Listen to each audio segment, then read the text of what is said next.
மயிலாடுதுறையில் இரட்டை ஆணவ படுகொலை. இதை நீங்க என்னவா பாக்குறீங்க? இந்த ஒரு 2 கொலைகளை தற்கொலை பண்ணிருச்சு அப்படின்னு கூட சில பேர் சொல்றாங்க. அப்ப தற்கொலை பண்ற அளவுக்கு அங்க என்ன பிரச்சனையை யாரு தூண்டுனது, அது ஒரு கேள்வி இருக்குல்ல. ஆனா நான் இப்போ உங்களுக்கு போட்டா தர்றேன். இப்போ எனக்கு அங்கேருந்து அனுப்பியிருக்கிறாங்க. இவங்களை எங்க தூக்கு போட்டாங்களோ, போடப்பட்டிருக்கிறதோ, கால் தரையில தான் இருக்கு. அது மட்டுமல்லாமல் ரத்த காயங்கள் இருக்குது பக்கத்தில். அது மட்டும் இல்லாமல் அந்த பெண்மகளை உடனே அந்த பாடியை வாங்கி உடனே எரிச்சிட்டாங்க. இந்த பையனை உடனே இப்போ பாடியை வாங்கி இவங்க புதைச்சிட்டாங்க. இது 100க்கு 100 கொலை செய்ய தான் பட்டிருக்கு. எம்பிசி பிசி நாங்கள்லாம் ஒரு பொண்ணை பெற்று வளர்க்குறதே எனக்கு அவ்வளோ பெரிய கஷ்டமாகுது. எங்களுக்கு அப்படியே நாங்கள் பொத்தி பாதுகாக்கிறோம். 18 வயசு முடிஞ்ச மறுநாளே நீங்களாம் கூட்டின்னு போயிருங்கன்றாரு. ஆண்களை விட பெண்கள் மிகவும் அறிவுபூர்வமாக தனக்கு யார் உண்மையான துணையாக இருப்பான் என்பதை செலக்ட் பண்ண முடியுன்றதை சயின்டிஃபிக்காக ப்ரூவ் பண்ணியிருக்கிறாங்க. அப்போ அவங்களுக்கு தெரிஞ்சு போச்சு, நீ வக்கத்தவன், நீ பொம்பளை பிள்ளைய பாதுகாக்க தெரியாது, உனக்கு அன்பு செலுத்த தெரியாது, முறையாக குடும்பம் நடத்த தெரியாது, அப்போல்லாம் நீ காரி தூக்கிட்டு போகிறாங்க. நீ சொன்னதுக்காக சொல்லி நானாக சொல்லலை. இவங்களுடைய மானம் மரியாதை அந்தஸ்து எல்லாமே அந்த சாதிக்குள்ளே வச்சுருக்கிறாங்க. மானம் மரியாதை அந்தஸ்து உன் படிப்பில் இருக்குடா, உன் பொருளாதார வலிமையில் இருக்குடா, உன்னுடைய நேர்மையில் இருக்குடா, உன் உண்மையில் இருக்குடா. உன்னால் உருப்படி ஒரு படம் எடுக்க முடியுதா? நான் உனக்கே சொல்கிறேன். ஏன்னா உனக்கு அறிவு இல்லை. என்ன சொல்கிறாங்கன்னா, இந்த சாதி புத்தி, ஆணவ கொலை இந்த மாதிரிலாம் சொல்லி நீங்கள் தானே சாதியை வளர்க்குறீங்க, என் வாயில் நல்லா அசிங்கமாக வந்துன்னு சொல்லிட்டு மோகன்ஜி சொல்கிறாரு இதே வார்த்தையை. தம்பி மோகன்ஜி சத்திரியன், உன் படமே ஓடலை. அங்கே நடந்திருக்குன்னா அந்த பெண்ணு நீ அதை வன்னியர் பெண்ணை பார்க்குற, நாங்கள் அப்படி பார்க்கல, ஒரு தமிழ் பெண்ணை கொலை பண்ணிட்டாங்க. ஒரு வன்னியர் பெண்ன்றதுனால தான் நீங்கள்லாம் வரீங்க, எங்களுக்கெல்லாம் கேட்கறதுக்கு யாரும் கிடையாது, எங்களுக்கு யாருன்னா கேட்டால் அவங்க ஜாதி வரையும் நீங்கள் முத்திர குத்துறீங்க, உங்களுக்கு தான் ஆளுங்கிறாங்க, எங்களுக்காக யாரும் மேலே பேசுறதுன்னு சொல்கிறாரு. இதெல்லாம் நீங்கள் பேசுகிறது அயோக்கியத்தனமான பேச்சு. 2 உயிர் போச்சு, உனக்கு உயிர் போனது பிரச்சனை இல்லை, சாதி புத்தி தான் இன்னும் உனக்கு இருக்குது. நீ ஒரு நல்ல பயலாக இருந்தால் இது மாதிரி எங்கெங்கே இப்படிலாம் நடக்குதோ அங்கெல்லாம் போய் நீ பயிற்சி கொடுக்க. நீ சாதி வரியை நீ தான் தூண்டுற. உன் படத்துகளில் எவன் தூண்டுனது? எடுத்த படத்தில் பூரா சம்மந்தம் இல்லாமல் எங்கள் தலைவரை எதிர்த்து வசனம் வச்சாப்புலே வைக்கலையா வச்சாரு. அப்புறம் இங்கிட்டு மதத்தை வச்சு எதிர்த்து வச்சாப்புல. இதெல்லாம் உனக்கு நீங்க முதல்ல இங்கே வன்கொடுமை தடுப்பு சட்டத்தில் கைது செய்ய வேண்டிய ஆளு நீங்க. வேலை வெட்டிக்கு போக மாட்டேன், வேலை வெட்டிக்கு போகிறவங்க எவனா பொண்ணு கொடுப்பான். அப்போ அப்பா கேட்க மாட்டாரா, தான் பொண்ணு வாழ்க்கை கெட்டு போது அப்பா கேட்க மாட்டாரா, நீங்கள் முதல் போய் படிக்க சொல்லிட்டு உங்களுக்கு அட்வைஸ் பட்டியல் சமுதாய மக்களுக்கு அவர் அட்வைஸ் பண்ணுறாரு. தம்பி நீ நல்லா நீ பேசு தம்பி, ஒன்றும் உன் மேலே தப்பு இல்லை. படிக்கணும் அப்படின்னு நீ சொல்கிற வேண்டியது எல்லாருக்கும் உண்மைதான். ஆனால் நீ முதல்ல படிச்சியா? நீ படிக்காத தற்கொலை மாதிரியே பேசுகிற. இவ்வளோ பெரிய இது நடந்திருக்கு, இதுலேயும் சாதி புத்தியோடு பேசுறியே. இது என்னடா நீ போனேன் முதல்ல அந்த ஸ்பாட்டுக்கு போனையா? ஸ்கூல் போன எப்படி லவ் பண்ணலான்னு கேட்குறாரு. இந்த ஸ்கூலில் போய் இந்த லவ் பண்ணுற மாதிரி படம் எடுக்கிறாங்களா, அவங்கெல்லாம் மூட வேண்டியதானே? இல்லை, எனக்கு என்னன்னா ஸ்கூலில் அந்த மாதிரி உணர்வுகள்லாம் வரதான் செய்யுது. வராமதான் பிரச்சனை. அதெல்லாம் வந்தால் தான் ஆணுக்கும் பொண்ணுக்கும் சரியான முறையில் உடல்லாம் அது எல்லாம் அவங்களுக்குள்ளேயே வரணும்ன்றாரு. பிரச்சனையே அந்த பிரச்சனை. வன்னியருக்குள்ளே வரணும், தலித்துக்குள்ளே வரணும். இங்கேருந்து அங்கே வரக்கூடாது. பாயிண்டை பிடிச்சிட்டிங்களா? இதுதான் அங்கே இருக்கிற சிக்கல். வெறும் சட்டத்தை போட்டால் மட்டும் பத்தாது, சட்டம் எல்லாத்துக்கும் தீர்வாகாது. அதாவது வன்கொடுமை தடுப்பு சட்டம் சிறப்பாக இருக்கிறது சட்டத்தில், ஆனால் சிறப்பாக அமுல்படுத்தப்பட்டிருக்கிறதா அப்படின்ற ஒரு கேள்வி எல்லா இடத்துலையுமே இருக்கிறது. ஆகையால் எவ்வளவுதான் சட்டம் வந்தாலும் அது ஒரு வழிகாடாக இருக்காது. அப்போ அந்த அரசாங்கம் வலிமையாக இருக்க வேண்டும், கடுமையாக இருக்க வேண்டும், ஆட்சியாளர்களும் முறையாக செயல்பட வேண்டும். வாய்ஸ் ஆஃப் தமிழ்நாடு பார்வையாளர்களுக்கு வணக்கம். இன்றைய சிறப்பு நேர்காணலில் நம்ம இணைந்திருப்பவர் திரு சங்கத்தமிழ் அவர்கள். ஆனால் வணக்கம். வணக்கம். மயிலாடுதுறையில் இரட்டை ஆணவ படுகொலை. ஆனால் ஒரு தரப்பு இது ஆணவ படுகொலைலாம் கிடையாது, நீங்களா சும்மா கதை கட்டாதேன்னு ஒரு தரப்பு. 2 பேருமே பார்த்தீங்கன்னா ஒருத்தர் மைனரும் சொல்கிறாங்க, அந்த பொண்ணு மைனரா இல்லை மேஜரான்றது இன்னும் முழுமையாக தெரியல, மைனரும் சொல்கிறாங்க. தம்பி ஒரு பட்டியல் சமுதாயத்தை சார்ந்த ஒருவர். இதை நீங்கள் என்னவா பார்க்குறீங்க இந்த ஒரு 2 கொலைகளை? ஆட்சிகள் மாறினாலும் காட்சிகள் மாறவில்லை, அப்படிதான் பார்க்குறேன். ஆணவ படுகொலைகளை தடுப்பதற்கான சிறப்பு சட்டத்தை உருவாக்க வேண்டும் என்று தொடர்ந்து நாங்கள் வலியுறுத்தி வருகிறோம். குறிப்பாக விடுதலை சிறுத்தைகள் வலியுறுத்தி வருகிறது. மதுரையை சார்ந்த எவிடன்ஸ் கதிர் அவர்களின் அமைப்பு வலியுறுத்தி வருகிறது. இதை நீங்கள் அறிவீர்கள்.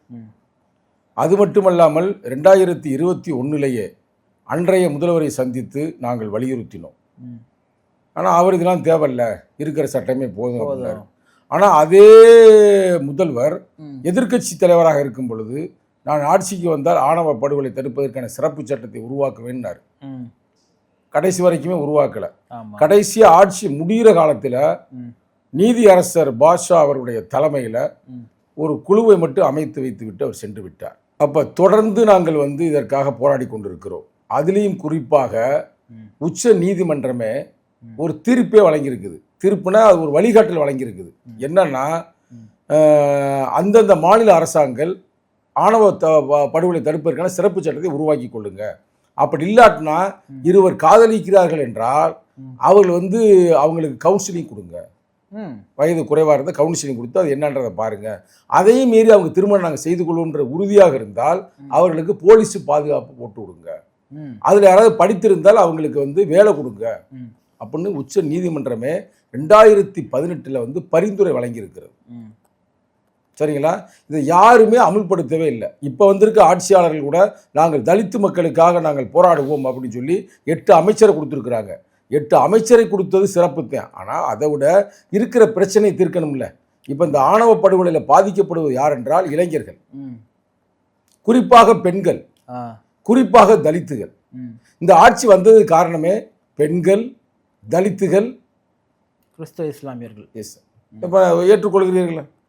தலித்துகள், கிறிஸ்துவர்கள், இஸ்லாமியர்கள், பெண்கள், இளைஞர்கள், இவங்க ஓட்டில் தான் இந்த வந்து இருக்குது. அதனால் இதற்கான சட்டத்தை வந்து உடனே நிறைவேற்றினால் வெறும் சட்டத்தை போட்டால் மட்டும் பத்தாது, சட்டம் எல்லாத்துக்குமே தீர்வாகாது.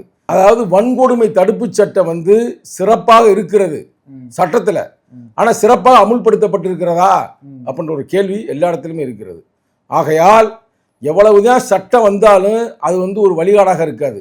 அப்போ அந்த அரசாங்கம் வலிமையாக இருக்க வேண்டும், கடுமையாக இருக்க வேண்டும், ஆட்சியாளர்களும் முறையாக செயல்பட வேண்டும்.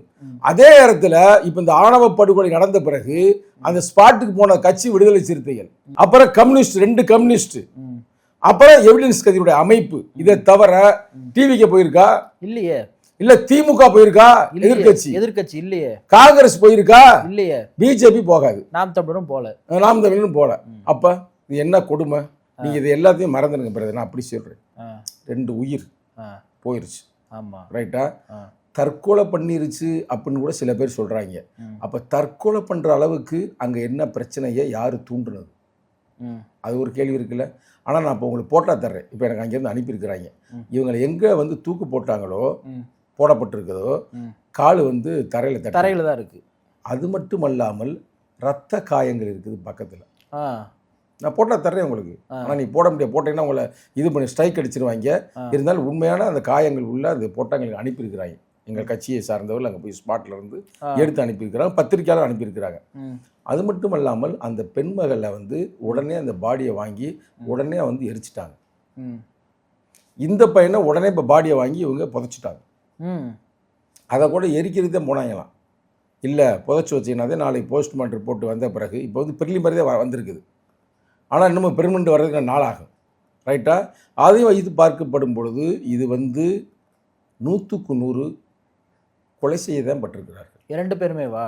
2 பேருமே கொலை செய்யப்பட்டிருக்கிறாங்க. இல்லை, ஒரு தரப்பு வந்து இது நீங்கள் கொலைன்னு சொல்கிறீங்க, போஸ்ட்மார்ட்டம் ரிப்போர்ட் வந்து தற்கொலைன்னு சொல்லிட்டு வந்துருச்சுன்னு சொல்லிட்டு நான் பேரே சொல்கிறேன். போஸ்ட்மார்ட்டம் ரிப்போர்ட்டு இப்போ தான் வந்திருக்கு. மோகன்ஜி காலில் ஒரு வீடியோ. அது எப்படி அவர் வந்து போஸ்ட்மார்ட்டம் ரிப்போர்ட்டு வருவதற்கு முன்னாலேயே எப்படி சொல்ல முடிஞ்சார்? இப்போ நம்ம பேசியிருக்கோம் பாருங்கள், இந்த தருணத்தில் இப்போ வந்திருக்கு. இப்போ கூட நான் ஃபுல்லாக படிக்கலை, நான் உங்களுக்கு அனுப்புகிறேன். சரிங்களா? அப்படிலாம் தவறான கருத்துக்கள் இங்கே படம். இது வந்து ரொம்ப மைனூட்டமானது. அந்த இறந்து போயிருக்கிற பெண்மகளும் ஒரு தமிழ் பெண்மகள் தான். நீங்கள் அதை சாதியை பார்க்கக்கூடாது. அந்த பெண்ணுக்காகவே நாங்கள் வந்து ரொம்ப நாங்கள் வந்து கண்ணீர் அஞ்சலி செலுத்துகிறோம். அப்போ அந்த பெண்மகள் வந்து ஒரு தெரியாமல் கூட ஒரு இருக்கும் பொழுது அதை வந்து பொண்ணை வந்து முறையாக வந்து அதெல்லாம் தப்புமா அப்படின்னா முறைப்படுத்திருக்கணுமே ஒழிய அதை போய் இப்படி அடித்து கொள்ளலாமா? தப்பு இல்லையா? அந்த பையனுக்கு என்ன தெரியும்? அவனை அடித்து கொள்ளலாமா? அடித்து தான் கொண்டு இருக்கிறாங்க. அதான் இப்போ செய்தி வந்து கொண்டு இருக்குது. இது என்ன ஒரு நாகரிகமான செயலா? இதை வந்து அது பாருங்க, பொறுங்க. இந்த ஏழுதாலயத்தாங்க கொள்றாங்க. இதே வந்து நான் நிறைய விஷயங்கள் சொல்லட்டுமா? எத்தனை பேர் எங்கே கலப்பு திருமணம் பண்ணியிருக்காங்க சொல்லட்டுமா? கங்கை மரம் வந்து பிராமண அம்மாவை கல்யாணம் பண்ணியிருக்கிறாரு. சூப்பர் ஸ்டார் ரஜினிகாந்த் ஒரு ஐயர் அம்மாவை கல்யாணம் பண்ணியிருக்கிறாரு. தெரியுமா தெரியாது? நம்ம இவர் இருக்கார்ல சூர்யா, அவர் வந்து பாம்பேக்கார அம்மாவை கல்யாணம் பண்ணியிருக்கிறாரு. அதுக்கெல்லாம் வந்து கேட்கறதுக்கு யாருமே இல்லை. ஏன்னா அவங்க பணம் படைத்தவர்கள், வசதி வாய்ப்பு உள்ளவர்கள். இப்போ யுவன் சங்கர் ராஜ் அவருக்கு கல்யாணம் பண்ணிருக்காங்க தெரியுமா? இஸ்லாமியர். பல வரலாறு இது மாதிரி பல சொல்லாமல். மேதகு பிரபாகரன் அந்த காலத்தில் எப்படி கல்யாணம் பண்ணான்னு தெரியுமா? ஏன் நம்ம ராஜீவ் காந்தி எங்கே கல்யாணம் பண்ணான்னு தெரியுமா? வேற நாடுங்க. ஆமாம், நாடு விட்டு நாடு கல்யாணம் பண்ணாரு. இப்போ இவங்களுக்கெல்லாம் எந்த பிரச்சனையுமே இல்லை. எங்கே பிரச்சனை வருதுன்னா கிராமங்களில், அறிவு வளர்ச்சி இல்லாத பகுதிகளில் அங்கே இருக்கும்போது 2 பேரும் பேசினாலே இதை எப்படி நீ காதல்னு எப்படி சொல்கிறீங்கன்னு எனக்கு ஒன்றும் தெரியல. அவங்க கருத்து பிரகாரமே அது ஒரு சிறு குழந்தைன்னு தான் சொல்கிறாங்க. வயது 17-18 வயசுன்றாங்க. பேசக்கூடாதா? பேசுனா குற்றமா? பேசுனாக்க அடித்து தூக்கி விடுவீங்களா? இது தப்பு இல்லைங்க.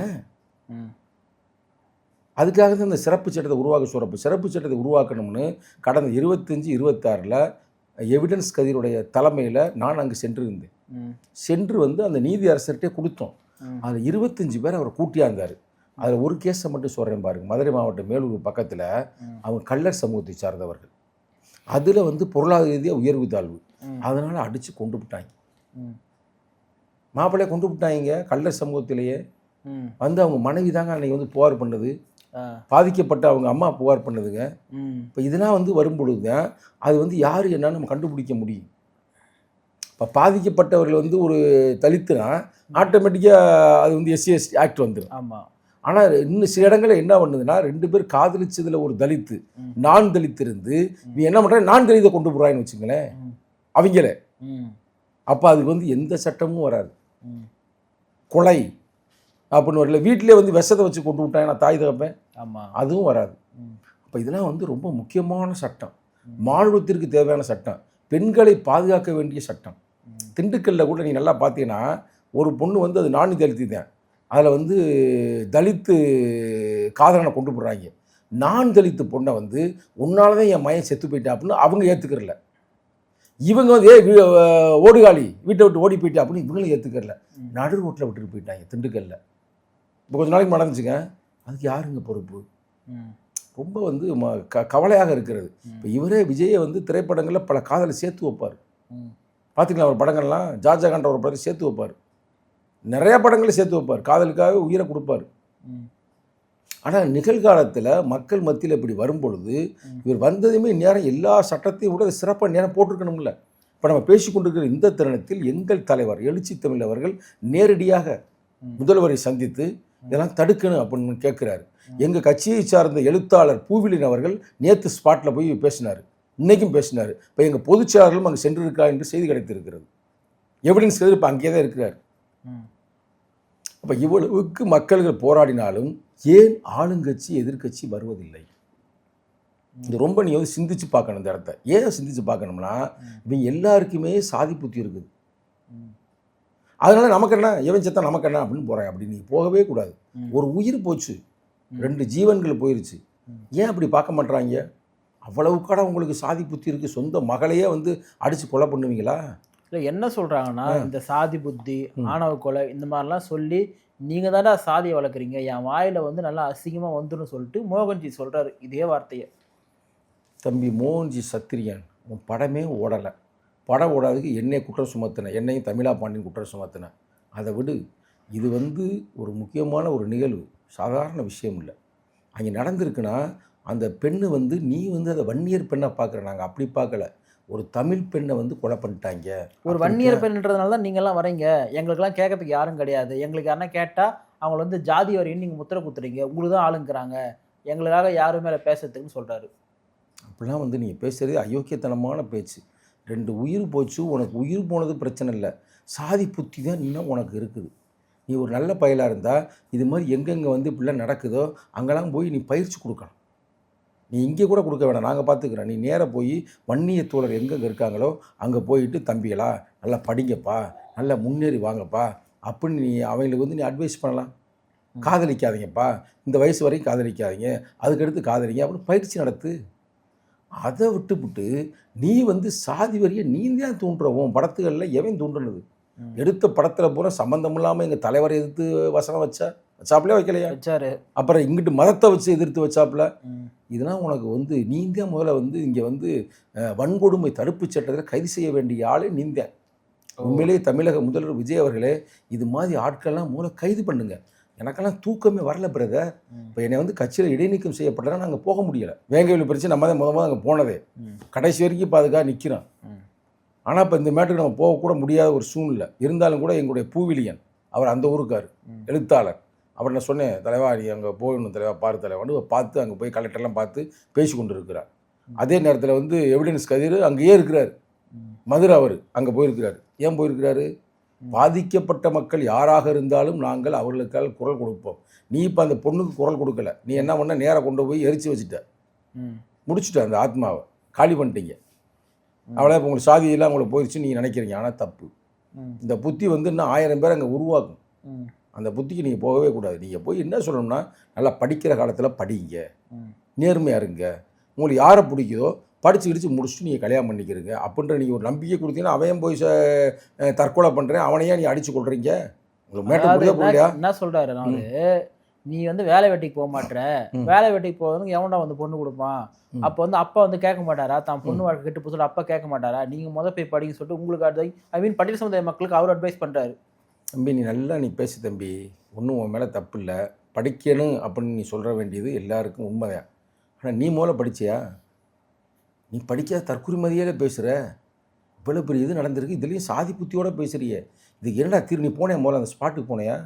தெரில, போகலைங்க, நாங்கள் தான் பார்த்துக்கிட்டு தானே இருக்கிறேன், கேட்குறோம்ல, போனீங்களா என்னென்னு கேட்குறோம்ல, போகவே இல்லை. அப்புறம் இது மாதிரி கொடூரமான செயல்களை தாங்கள் செய்து கொண்டு இருக்கிறீர்கள். இதெல்லாம் தவறானது. இன்னும் அடுத்த படமே உனக்கு கிடைக்கல, பாவம். இதில் போயிட்டு ஏன் இந்த புத்தி உனக்கு இல்லைன்னா போய் கட்சியில் போய் சேரு. அவங்க தான் அப்பாவும் மகனே சேர்ந்துட்டாங்களே, அங்கே போய் ஏதாவது ஒரு கொள்கை பரப்பிச்சார் பொறுப்பை வாங்கிட்டு கொள்கையாவது பரப்பு. நானும் பார்த்தேன், நீ சொன்னதை நான் பார்த்தேன். தற்குறி மாதிரி பேசுகிறாப்புல, சம்மந்தம் இல்லாமல் பேசுகிறாப்புல. அதில் விடுதலை சிறுத்தைகள் காரணமாக விடுதலை சிறுத்தைகள் கம்யூனிஸ்ட் இருக்கிறதாப்ப அந்த அரசியலில் வந்து இங்கே ஒரு நேர்மைத்தன்மை நிலைத்து இருக்கிறது, அறம் வாழ்ந்து கொண்டு இருக்கிறது. இப்போ நம்ம கம்யூனிஸ்ட் விடுதலை சிறுத்தையை கூட விடுங்க, கம்யூனிஸ்ட் உனக்கெல்லாம் பேசுறதுக்கு என்ன அருகதை இருக்குது? மார்க்சிஸ்ட் கம்யூனிஸ்டில் சண்முகத்தை பற்றி பேசுறதுக்கெல்லாம் உனக்கு என்ன துப்பு இருக்குது? ஆனால் தேவையில்லாதான் பேசாதீங்க. அங்கே வந்து நாங்கள் வருவதற்கு முன்னாலே கம்யூனிஸ்ட் ஸ்பாட்டு போயிட்டாங்க, அதெல்லாம் விசாரிச்சேன்ல. ஃபஸ்ட்டு போனே யார்? Marxist communist. அப்புறம் இல்லை இப்போ இப்போ பட்டியல் சமுதாய இளைஞர்கள்லாம் நாடக காதல் வந்து பண்ணுறாங்க, அவங்கள வந்து இந்த மாதிரிலாம் பண்ண சொல்லி ஒரு குறிப்பிட்ட கட்சிகள்லாம் ஊக்குவிக்குதுன்னு சொல்லிட்டு நேரடியாகவும் மறைமுகமாகவும் அந்த எல்லா அம்புகளும் விசிகா நோக்கி தான் வீசுது. தொடர்ந்து வீசுங்க. எவனாவது ஆட்சி அமைக்க முடியாமல் இருந்தாங்கன்னா அங்கே போய் நாங்கள் ஒரு பாதுகாப்பு கொடுத்தோம்னா அப்போயும் அம்பு எங்கள் மேலே தான் வீசுறீங்க. நாங்கள் தான் கடைசியாக போனோம், இருந்தாலும் எங்களை தாக்குறீங்க. சரி, அதுதான் ஒன்றும் பிரச்சனை. அப்படின்னா இது மாதிரி ஆணவ படுகொலைகளோ இல்லை சாதிய மோதல் நடந்தால் நாங்கள் தான் தட்டி கேட்குற மக்களுக்காக, அப்போ எங்களை தான் தாக்குறீங்க. அப்போ நாங்கள் என்னதான் செய்ய முடியும்? தொடர்ந்து இந்த தாக்குதல் நடத்துறீங்களே, அப்போ என்ன அவங்களுடைய காழ்ப்புணர்ச்சி? இது சாதி புத்தி தான். இதுக்கு பேர் என்ன? சாதி புத்தியா இல்லையா பிரதர்? இப்போ ஒரு ஆணவ படுகொலை தான் அது நடந்து போச்சு. அப்போ நாங்கள் போகவே கூடாது அந்த பக்கத்து. எவன் சேர்த்தாலும் பரவாயில்ல இருக்கட்டுமா? ஸ்கூல் போய் எப்படி லவ் பண்ணலான்னு கேட்குறாரு. இந்த ஸ்கூலில் போய் இந்த லவ் பண்ணுற மாதிரி படம் எடுக்கிறாங்களா, அவங்கெல்லாம் மூட வேண்டியதானே? நீ ஒரு சினிமாக்காரன் தானே. இப்போ பாவம் பாரதிராஜா செத்து போயிட்டார், அவர் எடுக்கலையா? இல்லை, எனக்கு என்னன்னா ஸ்கூலில் அந்த மாதிரி உணர்வுகள்லாம் வரதான் செய்யுது, வராமல் தான் பிரச்சனை. அதெல்லாம் வந்தால் தான் ஆணுக்கும் பெண்ணுக்கும் சரியான முறையில் வந்து உடல்லாம் அது வந்து எல்லாம் அவங்களுக்குள்ளேயே வரணும்ன்றாரு. அது எப்படி அப்படி அவங்களுக்குள்ளே வரும் பிரச்சனையே? அந்த பிரச்சனை எப்படி நான் வரேன்? 1 இயர்னா 1 இயருக்குள்ளே வரணும், தலித்துனா தலித்துக்குள்ளே வரணும். இங்கேருந்து அங்கே வரக்கூடாது. இப்போ பாயிண்டை பிடிச்சிட்டிங்களா? நீங்கள்? இதுதான் அங்கே இருக்கிற சிக்கல். நீ 1 இயர் பொண்ணே ஸ்கூலில் லவ் பண்ண தப்பு கிடையாது. அது ஒருத்தர் ஏங்க இவங்க வந்து சின்ன பிள்ளைகளை அவங்க கல்யாணம் பண்ணி வைக்கலையாங்க? இதே ஆட்கள் ஆரம்ப காலத்தில் இப்பயும் செஞ்சுக்கிட்டு இருக்கிறாங்க. அப்புறம் மைனர்லாம் கல்யாணம் பண்ணி தான் வச்சுருக்கிறாங்க. பல இது இப்போ ஆரம்பத்துலேருந்து பண்ணியிருக்கிறாங்க. இப்போ வந்து அவங்க பேசுவது வேற ஒன்று. இன்னொன்று சொல்கிறாருன்னா, பிசி சமுதாயத்தையும் கூட சேர்த்துக்கிறாரு. எம்பிசி பிசி நாங்கள்லாம் ஒரு பொண்ணை பெற்று வளர்க்குறதே எங்களுக்கு அவ்வளோ பெரிய கஷ்டமாகுது. எங்களுக்கு அப்படியே நாங்கள் பொத்தி பாதுகாக்கிறோம். 18 வயசு முடிஞ்ச மறுநாளே நீங்களாம் கூட்டின்னு போயிருங்கன்றாரு. இது வந்து நான் வந்து இந்த நேரத்தில் ஏதாவது நான் சொன்னேன்னா அது நல்லா இருக்காது. ஆண்களை விட பெண்களுக்கு ஐக்கியூ அதிகம். ஆண்களை விட பெண்கள் மிகவும் அறிவுபூர்வமாக தனக்கு யார் உண்மையான துணையாக இருப்பான் என்பதை செலக்ட் பண்ண முடியுன்றத சயின்டிஃபிக்காகவே ப்ரூவ் பண்ணியிருக்கிறாங்க.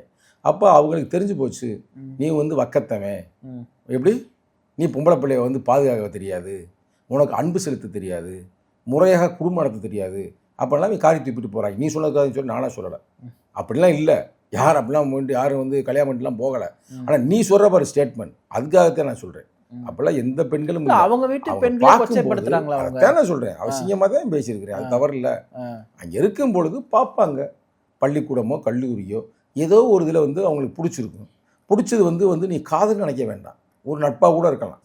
அது வந்து காலப்போக்கில் அவங்களுக்கு தெரிய வருது, இவன் தான் நம்மளை கடைசி வரைக்கும் கண்கலங்காமல் காப்பாற்றுவேன். ஆனால் அவங்க விரும்பி கல்யாணம் பண்ணிக்க சட்டமே அனுமதிக்கலை. சட்டமே வந்து அந்த வயது வந்த பிறகு நீங்கள் திருமணம் செய்து கொள்ளாமல் சொல்லுதில்லை. அதில் வந்து உங்களுக்கு சாதி அழிந்து போய்விடும்.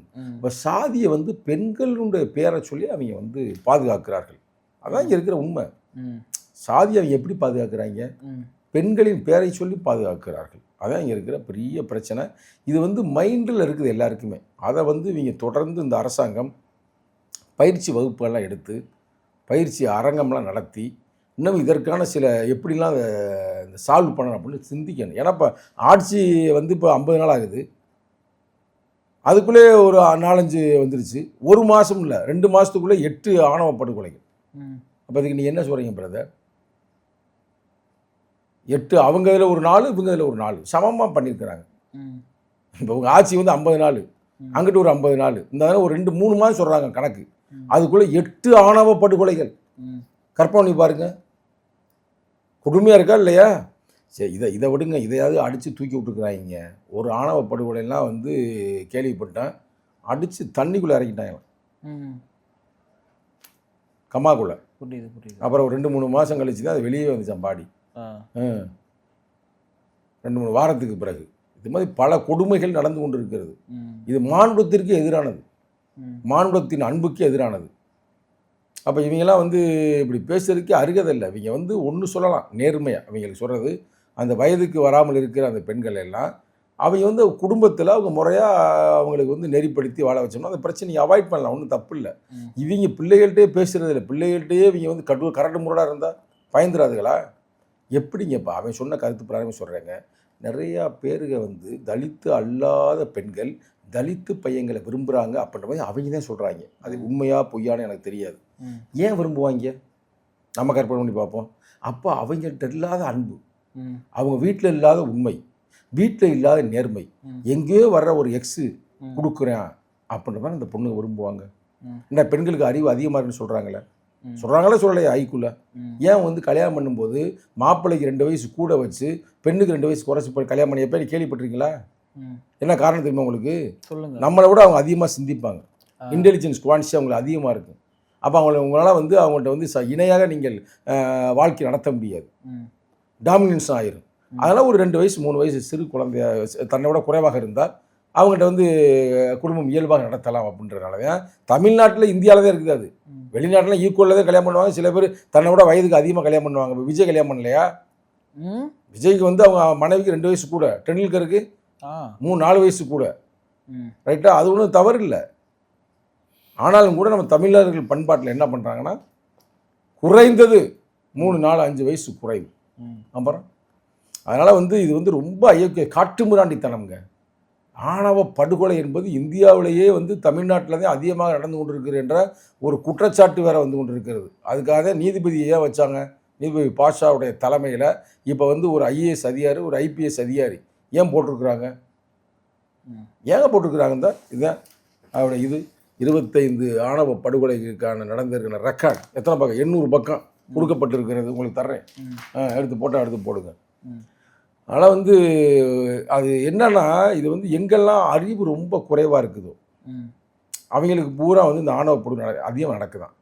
எவனுக்கெல்லாம் வந்து ஆணவ படுகொலை இன்வால்வ் ஆகிறானோ அவனுக்கு பூரா வந்து முட்டாப்பையலாக இருக்கிறான், படிக்காதவனாக இருக்கான், படிக்காத பாமரனாக இருக்கிறானா. அதுதான் முன்னாடி சொன்னேன். பெரிய பெரிய ஆக்டர்ஸ், பெரிய பெரிய ஸ்போர்ட்ஸ்மேன், பெரிய பெரிய ஆள்லாம் எப்படி இருக்கிறாங்க?